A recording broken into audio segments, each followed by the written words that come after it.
It's a work day. It's 2:00 in the afternoon. I've been here all day and I've eaten way too much chocolate while I've been here all day. I'm gonna do one last thing. I'm gonna do 3 things. And then we're gonna go get my children. Hi, I'm away from my desk. I did 3 things. I wanted to talk to you about, while I have the house to myself, what I'm reading, which is over here. Oh my gosh. I'm reading this because I'm reading through the Miles Franklin list. Oh, sorry. It's an Australian Literary Prize. I try and read through it every year. And last night I had fun creating this little, can you see it kind of? This little hanging of the books and the order, this guy won't stay down, the order in which I like them. Does that make sense? So Bodies of Light by Jennifer Down is my favourite so far. Gosh, it's a good book. Actually, they're all good books. 100 Days is amazing. The Other Half of You, amazing. Those 3 are really great books. It's been a really good reading experience to do the shortlist. And now I've got a couple of books still here for the long list. There's a few there that I want to get to, but the prize is announced. I think it's next Tuesday, Wednesday, so we'll see. But I just wanted to have a little fun and read through the list. Yeah, there's so much I can say about each of them, but I really want to recommend Bodies of Light by Jennifer Down. It's one of those books where I read it and I was in admiration of the work that went into it. When you can, it was just so clearly planned and thought out and done, and the emotional sort of ramping that happened. Here, let me tell you. The book opens with this woman who receives a Facebook message, and it's from this guy, and he says, "Hey, I'm just trying to track down this woman that disappeared, and you look like her, and, is she in your family, rada." And the next line after the message is, "I can't believe someone found me." So immediately you know that this woman disappears and does that on her own. And then we begin a story from a very abusive childhood, born to drug addicted parents, and her journey. But the whole way you're kind of ramping up to this point where she's gonna, fake her own death or disappear or do something so that, so you're always just kind of waiting for that reveal. That happens in the middle of the book, and the reveal is good. It's good. I thought it was good. It was horrific, but it was good. As to the why. Why did this woman decide to disappear, right? So she disappears, and then we do another ramping because we follow how she disappears and where she goes. And so that intensity is always there of, will she be found? Is someone going to find her out? Because we move through this story of how she disappeared, but she's still chatting with this guy in the present day. So he knows that she's still alive.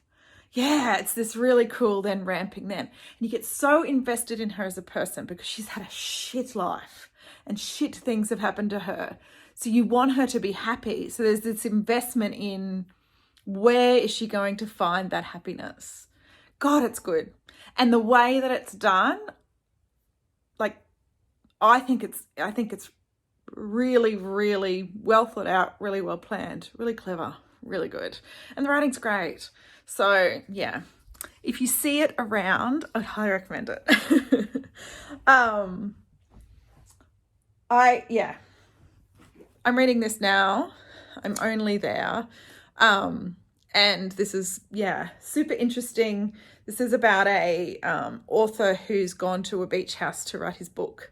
And the thoughts that he has about putting this story together, and we're kind of behind the scenes in the writing process so far, and also his thoughts on life, which is really interesting.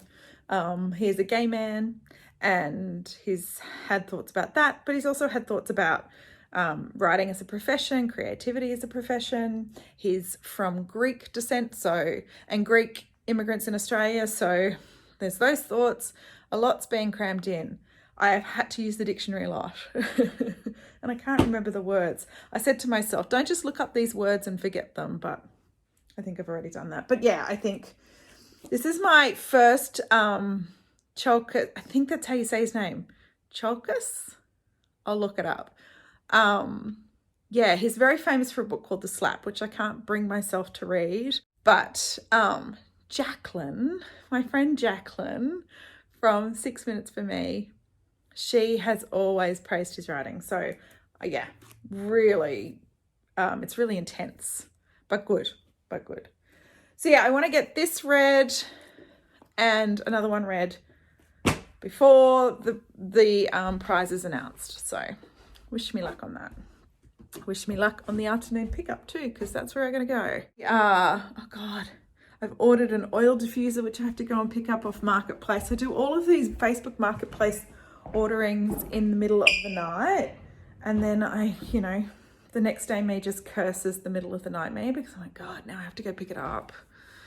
And even though it's wonderful to use secondhand, and that's a goal for me, to kind of keep things out of landfill and keep things moving, and it's a lot of effort, especially when you buy 5 things in the middle of the night and then you have to go to 5 different places to pick it up. I'll see you when we get home. Okay, I gotta go now. I'll talk to you soon.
Afternoon sun that I can get in my bedroom.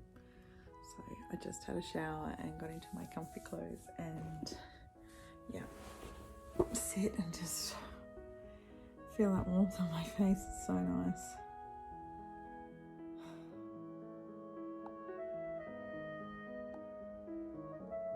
I'm finding it hard to read tonight, so I've just opened up a rabbit hole, a huge can of worms.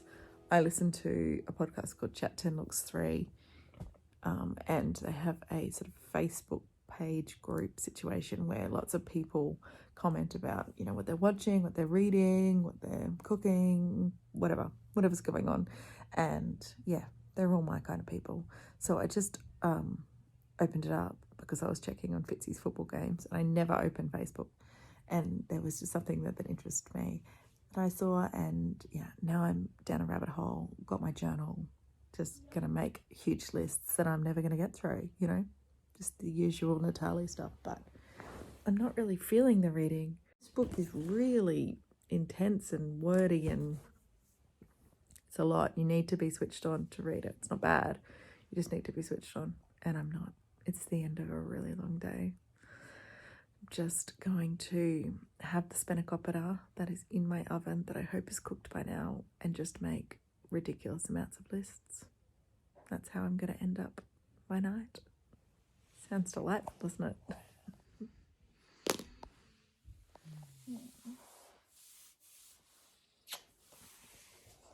I've finished my list writing.